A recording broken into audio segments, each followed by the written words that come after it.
Apple, why do you have to be so close every single time?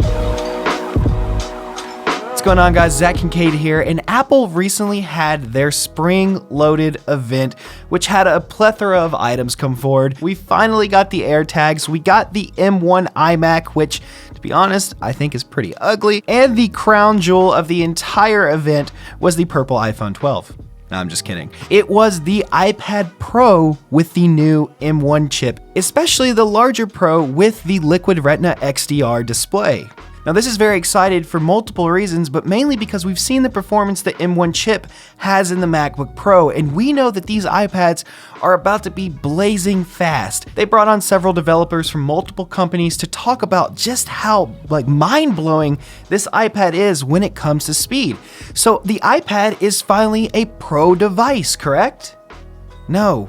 The iPad's still not a Pro device in my opinion, and there's one big key factor that Apple keeps missing out on, and that's their own Pro apps. I'm talking about Logic Pro and Final Cut, the two apps I use on pretty much a daily basis. I'm literally using Logic Pro to record this, and I'm going to be editing this in Final Cut Pro. So if Apple really wants to call this a Pro device, why do they not put their Pro apps on the iPad? And I get it, there are Pro apps out there for music production or for video editing, such as LumaFusion, which they brought into the event. But for someone like me, or someone who's even more advanced as me, not only have we spent a lot of time learning these programs, but we've spent a lot of money on third-party plugins for these programs that won't carry over. If you're gonna call it an iPad Pro, I mean, yes, we have the iPhone 12 Pro, don't get me started, but the iPad is actually a very capable device, especially the iPad Pro, so why don't you allow your Pro apps to run? And that sole factor is what's keeping so many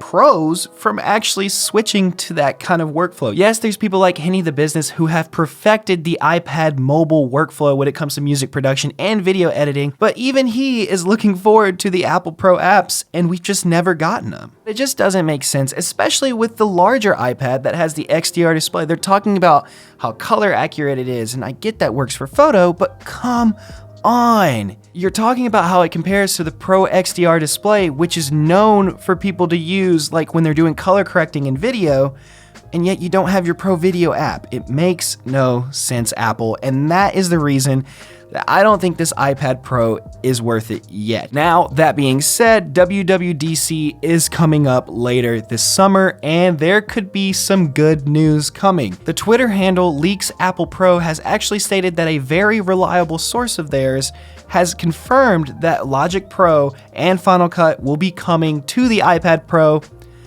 as a subscription model.